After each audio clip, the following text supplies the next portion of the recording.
Oi, professora Tayla. Oi, colegas. Hoje nós vamos falar um pouquinho sobre a psicologia escolar e algumas possibilidades de intervenção junto a professores.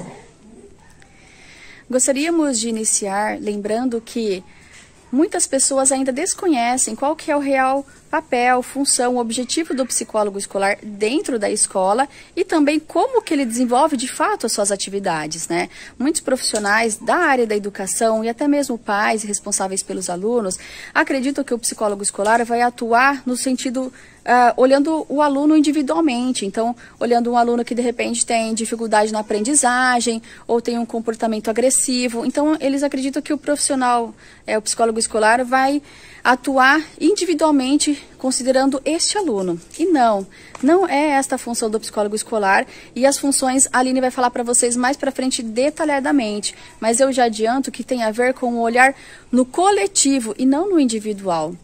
Mas por que será que as pessoas ainda pensam que o psicólogo escolar vai atuar no modo assim individualizado? Bom, é porque quando a psicologia escolar começou a ser praticada, os profissionais que faziam esse trabalho dentro da escola eram psicólogos clínicos, ou seja, psicólogos que tinham essa prática dentro da clínica e eles foram convidados para desenvolver um trabalho de intervenção dentro da escola.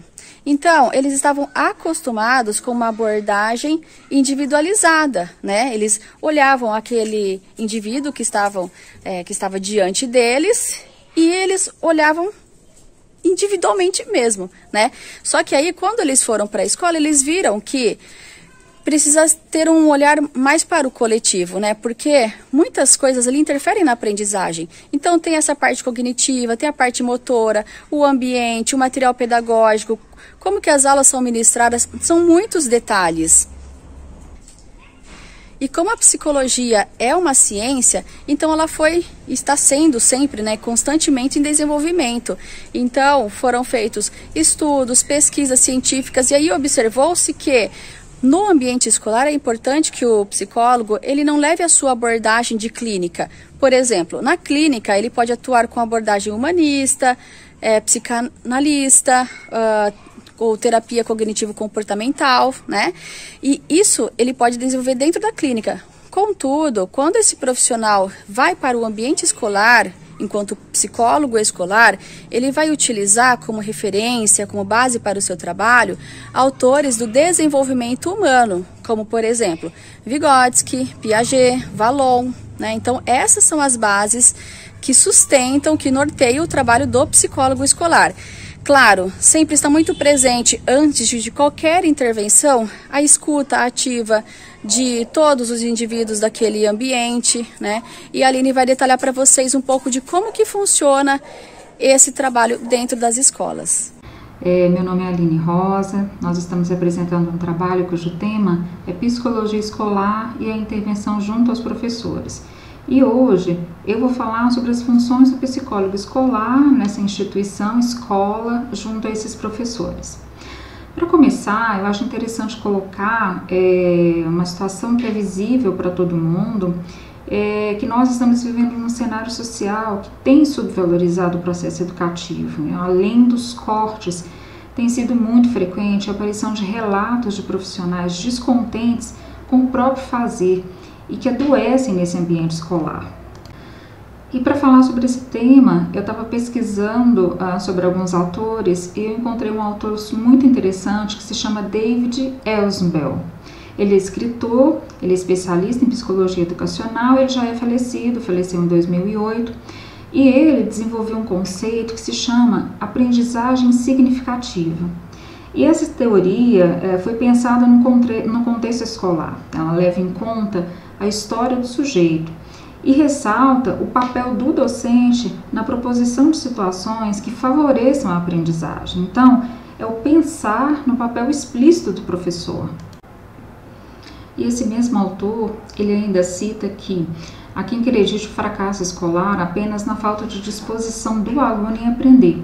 E esquece que o professor é o principal qualificado para criar os momentos com potencial de possibilitar a construção do conhecimento. Então, é o fracasso escolar que tem causas variadas e por essa razão o contexto ele deve ser considerado, mas é visível a necessidade do cuidado com o professor. Então, para a valorização dessa categoria profissional, faz necessário compreender que ser professor ou professora é mais do que uma vocação, é um ato de amor, é um compromisso ético que demanda conhecimento técnico, condições dignas de formação profissional e condições dignas de trabalho. Ser professor é ter a disponibilidade para reinventar o saber, né? E se inserir num contexto que é repleto de paradoxos, e eles têm que ter em vista uma exigência pela qualidade educacional, metas, números, ao mesmo tempo as diversas e singulares formas de aprender e a precarização do ensino. E aí entra a figura do psicólogo escolar, porque esse profissional ele pode se inserir nesse contexto, né, num nível macropolítico, na busca pela garantia do direito à educação, por meio de políticas públicas que evidenciem as instituições de ensino como os espaços potentes para humanização e transformação. E, para tanto, o reconhecimento da prática profissional docente deve funcionar como um pilar. Agora, numa visão micro, a psicologia dentro das instituições de ensino, ela pode contribuir com práticas de inclusão social, de desnaturalização de saberes, ações interdisciplinares, construção de estratégias para acompanhamento dos alunos, contribuição para a formação dos docentes, desses professores, né? Simplificando o ato de ensinar, de aprender, e que significa considerar esse contexto escolar e a subjetividade dos sujeitos que estão envolvidos nesse processo, né? Professores, famílias, os alunos. Hoje, não existe dúvida de que o trabalho mais importante que um psicólogo escolar possa desenvolver dentro da escola é a contribuição no serviço junto aos educadores, porque a responsabilidade do educador ela é enorme. Além de se preocuparem com a absorção do conteúdo dos alunos, né, eles também devem exercer e exercem um papel importante no estímulo da afetividade, das reações emocionais construtivas. Então é interessante começarmos falando que a base da psicologia da educação serve de contribuição direta na criação de um sistema educacional moderno, que é o que hoje a gente mais está vendo, né? O que hoje a gente está conhecendo. Ele é mais tecnológico, ele é mais colaborativo, ele é mais personalizado, e aqui eu não posso deixar de dizer que ele é mais híbrido, mais humanitário e que contenha professores mais capacitados e também mais valorizados. E aí, quando essa psicologia escolar é aplicada nesse âmbito escolar, nesse espaço escolar, ela ajuda tanto os professores quanto os alunos e ajuda de diversos modos. E nesse sentido, da importância dessa psicologia relacionada ao processo de ensino, e diversas razões, a gente começa a perceber o quanto a atuação do psicólogo escolar pode ser ampla. Eu já citei, né, anteriormente algumas dessas funções, de uma visão micro, e aí aqui eu vou colocar algumas outras funções do psicólogo escolar. Cabe ao psicólogo escolar relacionar os conhecimentos específicos da psicologia com os conhecimentos educacionais. Então, isso é a base. Ele deve conhecer a instituição que será trabalhada, todos os seus agentes, as suas características, a sua ideologia e até conhecer a sua problemática, né? Então, só assim esse profissional saberá como agir. E aí ele poderá articular melhor as condutas que ele terá nesse ambiente. E aí, quando focamos exclusivamente no professor, é interessante entender que esse psicólogo escolar também pode ajudar o professor nas suas demandas. Isso vai desde ajudar o professor a refletir sobre a sua infância, sobre a sua adolescência, a contribuir para que esse professor possa rever a sua identidade enquanto profissional, ajudar esse educador a refletir sobre a sua família, porque assim é uma forma dele tender a melhorar a compreensão do aluno. Isso é extremamente importante, isso vai levar com que o professor encontre cada vez mais sentido, mais significado para o seu fazer pedagógico, para que ele possa compreender melhor as dinâmicas familiares dos alunos e os novos perfis familiares que surgem. Porque assim, A possibilidade de o professor compreender com clareza o percurso de escolarização é aumentada, além do que evita aqueles excessivos encaminhamentos dos alunos para sessões psicopedagógicas. E aí, a gente pode colocar também várias outras funções do psicólogo. A gente pode listar aqui várias outras funções, como, por exemplo, servir de apoio junto a agentes que compõem a escola, os vários autores da escola, né?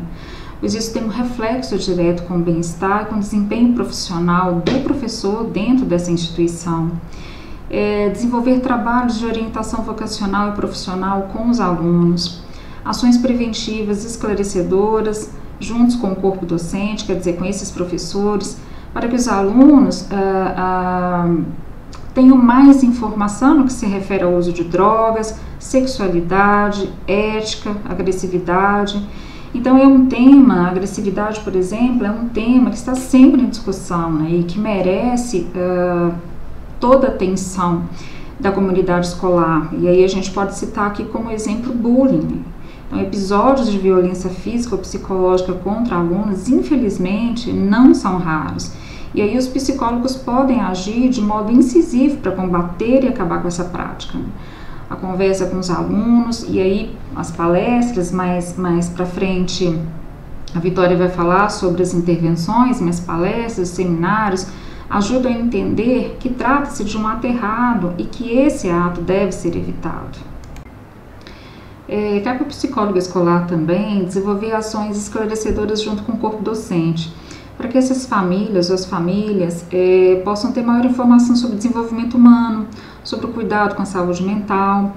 Tanto os alunos quanto os professores e essas famílias, todas essas pessoas que se inserem nesse contexto, estão sujeitos a ter problemas emocionais, né, problemas que atingem o corpo emocional e o campo psicológico.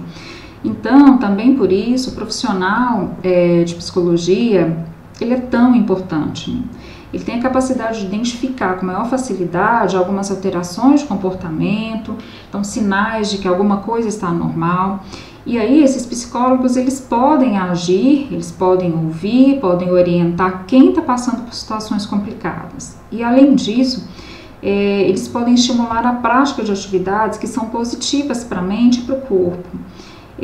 Isso vai trazer uma melhora, né? Ou vai trazer também, o psicólogo atende, a função dele é trabalhar muito nessa área de prevenção, então isso vai trazer também uma prevenção dos problemas emocionais, problemas mentais e problemas psicológicos de maior gravidade. Desenvolvimento de ações esclarecedoras junto com o corpo docente para famílias sobre o desenvolvimento acadêmico dos alunos, né? Ações esclarecedoras junto também com esse corpo docente sobre a família, os alunos, a metodologia e os objetivos da escola e as contribuições para esse processo de aprendizagem. Os professores, eles devem seguir uma linha de ensino determinada pela direção da escola, porém,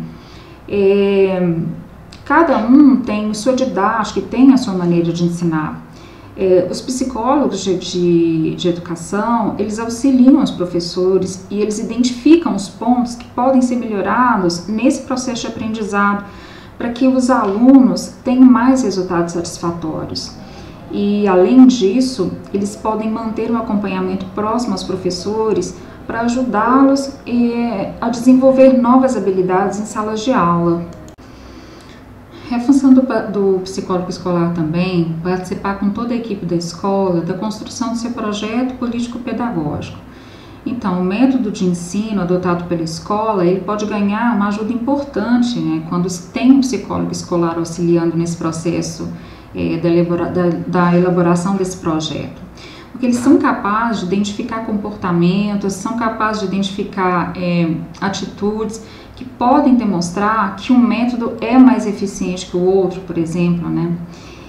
Assim como eles podem saber o que pode ser melhorado nas relações dentro da sala de aula, por meio de observação, por meio das relações entre os alunos e professores. Desenvolver trabalho de relações grupais para que a equipe da escola possa a cada dia melhorar suas relações interpessoais. Além disso, não se deve perder de vista algumas questões éticas e políticas. É preciso que o psicólogo compreenda que no cenário escolar, da mesma forma que existem outras técnicas na escola, outras técnicas presentes na escola, ele não deve ser o protagonista de qualquer cena, porque o trabalho dele é um trabalho mais de bastidor, porque ele busca promover o educador em suas prioridades de reflexão, de construção do conhecimento. Então, é fundamental que ele tenha essa visão integrada desse sujeito educador, pois o trabalho desse psicólogo é justamente ajudar esse professor a se descobrir, a se cuidar e alcançar a segurança e autonomia dentro da sala de aula. Então é importante colocar aqui que isso sempre deve se dar através de muito respeito por um conhecimento que o professor construiu referente ao cotidiano da sala de aula. E esse é o objetivo primeiro da escola, né? O respeito pela pessoa do educador, não lhe lançando qualquer interpretação que talvez esse professor não esteja nem preparado para ouvir. Então, é muito importante quando se tem esse cuidado para que a escola e a função do psicólogo escolar não sejam confundidas com tratamento psicológico. Afinal, a escola ela não pode ser confundida ou não pode funcionar como um consultório de psicologia. Bem, com essas ideias apresentadas aqui das funções do psicólogo escolar, a nossa intenção é frisar o quanto esse serviço de apoio nessas instituições de educação tem buscado contribuir para uma formação que atenda às necessidades de preparar profissionais cada vez mais competentes e conscientes do seu papel transformador dentro dessas instituições e na nossa sociedade. Obrigada, boa noite, vou ficando por aqui. Agora eu vou passar a bola para a Vitória. Obrigada, gente. Boa noite, pessoal, eu sou a Vitória e agora a gente vai começar a falar um pouquinho sobre como o profissional de psicologia pode então interferir junto a esse professor para que a dinâmica na sala de aula seja melhor, né? Para que essa relação do professor com o aluno, que a gente sabe que é tão importante para a aprendizagem, né? Para o desenvolvimento desse aluno, para que isso seja melhor, para que isso seja mais saudável, para que as duas partes se respeitem. Como que isso pode acontecer, então? Isso pode acontecer por meio de dinâmicas, por meio de palestras e por meio de palestras participativas, que é o que a gente vai falar agora um pouquinho com vocês, onde o professor também participa, né, como o próprio nome sugere, dessa palestra. Então, ali tem uma conversa, né, uma troca muito boa entre o psicólogo e o professor. E dentro desse modelo, uma das formas de intervenção mostrar para o professor que existe uma relação entre os estilos parentais e a relação professor-aluno, que dá para fazer uma analogia. E aí o professor pode até usar as experiências próprias dele. Então, se esse professor tem um filho, ele consegue identificar qual está sendo, né, o modelo de educação, né, que ele está utilizando com o filho dele, como que está sendo na sala de aula, a relação que ele tem com os alunos, né, no ensino. Então, é uma conversa muito boa e surte muitos efeitos, né, dentro da relação do professor com o aluno. O psicólogo, então, vai mostrar que existem duas dimensões pelas quais os estilos educacionais, né, os estilos parentais, eles se formam. É por meio das exigências e por meio da responsividade. As exigências são basicamente regras e a gente vai usar aqui o termo empatia e respeito para definir responsividade. Acho que assim fica fácil de todo mundo entender. Então, em doses diferentes, essas duas dimensões elas vão se mesclar e elas vão formar 4 estilos parentais. O autoritativo, o autoritário, o indulgente e o negligente. O estilo autoritativo, ele é marcado por altas doses de exigência, mas também altas doses de responsividade. Então, vai ser uma casa onde vão ter muitas regras e são esperadas do filho que ele ponha em prática essas regras, né, que ele execute, que ele siga essas regras, mas essas regras vão ser passadas de forma clara, de forma consciente para o filho. Então vai explicar o porquê do não poder fazer isso, do porquê a gente vai fazer aquilo agora, e ter empatia quando esse filho, por exemplo, não conseguir realizar a tarefa que foi proposta. Vai ter muito respeito, vai ter muito amor, vai ter muito carinho. Esse pai, ele consegue atender as necessidades básicas, né, físicas e emocionais do filho, as materiais também. Então essa relação vai ser marcada por essas altas doses de responsividade e de exigência. Já o estilo autoritário, ele é marcado por altas doses de exigência, mas baixas doses de responsividade. Então vão ter muitas regras dentro dessa casa, mas o filho talvez fique confuso do porquê elas existem, do porquê eu preciso segui-las, de como elas são aplicadas. Tem baixo diálogo dentro dessa família, tem baixo respeito dos pais para com os filhos. Então é basicamente as regras que dominam essa relação, né? Que são as exigências que dominam essa relação. Dentro do estilo indulgente, acontece o reverso do estilo autoritário. Então a gente tem altas doses de responsividade, mas baixas doses de exigência.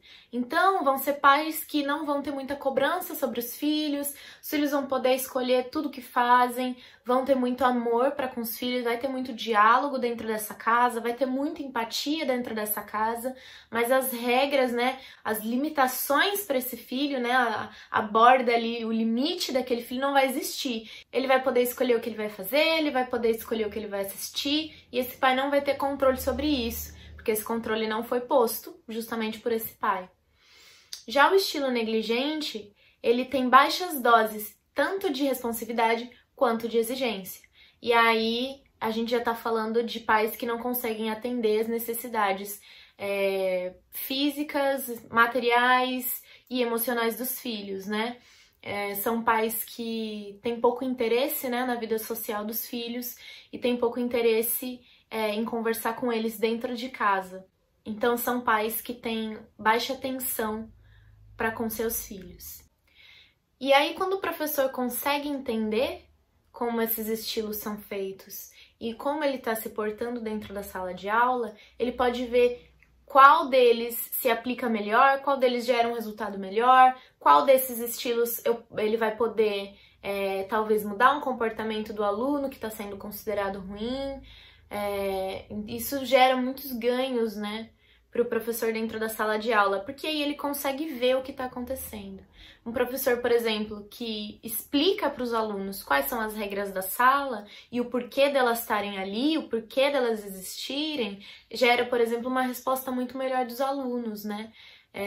Da mesma forma que no estilo autoritativo, esse pai que explica as regras para os filhos, essas regras são facilmente mais seguidas, né? E ele vai receber também carinho desse professor.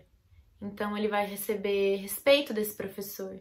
E ele, assim, dessa forma também, ele aprende a respeitar, ele aprende a ter carinho com os demais alunos e com o professor. Se isso é passado para ele, se isso é passado para o aluno, ele consegue ter esse mesmo comportamento com as outras pessoas ao seu redor. E aí a sala de aula vai se tornando um ambiente mais calmo, né? Porque a gente sabe que existe essa dificuldade na relação do professor com o aluno, de às vezes ser um pouco conturbada, ter um pouco de atrito, e isso faz com que a sala de aula seja um ambiente às vezes meio caótico, dependendo da situação. Então isso é uma forma de ajudar o professor, de ajudar esse aluno também a fazer com que essa relação tenha menos atritos, que essa sala de aula seja mais calma e seja mais fácil, portanto, para o aluno adquirir os conhecimentos que estão sendo passados para ele. Uma outra possibilidade de intervenção pode ser através de técnicas do psicodrama. O psicodrama foi criado pelo psicólogo especialista em trabalhos em grupo chamado Jacob Levi Moreno, e o objetivo final dessas técnicas é levar o indivíduo a vivenciar a realidade a partir do olhar do outro. Ou seja, tem muito a ver com empatia, né? Que é um convite para essa pessoa que está fazendo parte de um grupo, e vamos considerar que nesse grupo tem vários olhares, cada pessoa ali com a sua subjetividade, então cada um olha com seus próprios olhos, né? Mas através desta técnica, o indivíduo ele vai conseguir perceber aquela situação a partir do olhar do outro. E isso gera muito enriquecimento, isso melhora muito assim, o relacionamento interpessoal e também traz possibilidades de soluções que até então não estavam sendo percebidas. Existem diversas técnicas de psicodrama e aqui nós vamos destacar 3 junto com vocês. Bom, a primeira que a gente gostaria de mencionar é a inversão de papéis. Nesta técnica, o protagonista da cena, ele é convidado para vivenciar uma realidade, ter uma experiência ali, como se ele fosse outra pessoa. Então vamos considerar no contexto escolar, já que a gente está focando aqui na abordagem junto a professores. Então esse professor ele pode ser convidado para vivenciar uma situação como se ele fosse um aluno. Então pode ser que ele se sente numa carteira e visualize uma lousa e ele comece a imaginar como será que um aluno percebe essas aulas. Como será que um aluno percebe a estrutura da escola? Como que esse aluno se sente quando ele está com dificuldade, está com vergonha de perguntar para o professor uma coisa que ele não entendeu? Então, esse professor, ele vai se colocar no aluno e perceber a realidade a partir de um ponto de vista de aluno. Outra técnica interessante é a solilóquio. Nesta, o protagonista, ele é convidado para falar verbalmente, expressar ali, né, em palavras, aquilo que ele pensa, que ele sente dentro do contexto que está sendo vivenciado ali pelo coletivo. Então essa técnica também ela promove bastante autoconhecimento e muito provavelmente, enquanto esse indivíduo estiver falando, outras pessoas que fazem parte ali do contexto podem se identificar com a fala dele, né? E por fim, a terceira técnica que a gente quer falar hoje é a prospecção ao futuro. Essa pode ser utilizada dentro de um contexto desafiador, em que muitas vezes as pessoas não conseguem encontrar uma possibilidade de mudança, né, de solução. E aí, o protagonista, ele é convidado a fazer uma viagem no tempo e vivenciar esta situação de hoje, desafiadora, conturbada, só que ele está enxergando ela não como um participante, sim, ele está tendo um olhar de cima, sabe, do futuro, ele não faz parte dela, ele está tendo um outro olhar de quem está olhando de fora. Então, a partir desse olhar de fora, também vão surgir reflexões, pontos de vistas que ele não estava conseguindo enxergar quando ele estava ali no meio do furacão, né? E, resumidamente, tanto esta última técnica, né, a projeção ao futuro, como todas as outras, elas vão promover reflexões, percepções, insights, né? Tudo voltado para a solução. E aí, o psicólogo escolar, né, que está ali conduzindo essa técnica, lembrando que essas técnicas, elas devem ser aplicadas, né, por um profissional formado, que tenha conhecimento, esteja preparado para gerar ali interpretações, conduzir adequadamente todas essas atividades, né? E então, a partir dessas possibilidades de solução, eles podem iniciar realmente um movimento de mudança para melhor, porque a gente sabe que é através das ações que as grandes mudanças acontecem. Então, recapitulando, hoje nós falamos sobre os principais teóricos do desenvolvimento humano que norteiam os trabalhos da psicologia escolar, que são Freud, Piaget, Vygotsky, Vallon e outros. Também falamos sobre as principais funções do psicólogo escolar e algumas possibilidades de intervenção, como palestras participativas e atividades em grupo como psicodrama. Fiquem agora com a prosa poética que a Vitória vai trazer para vocês, intitulada Deuteronômio 2:3. Obrigada e boa noite!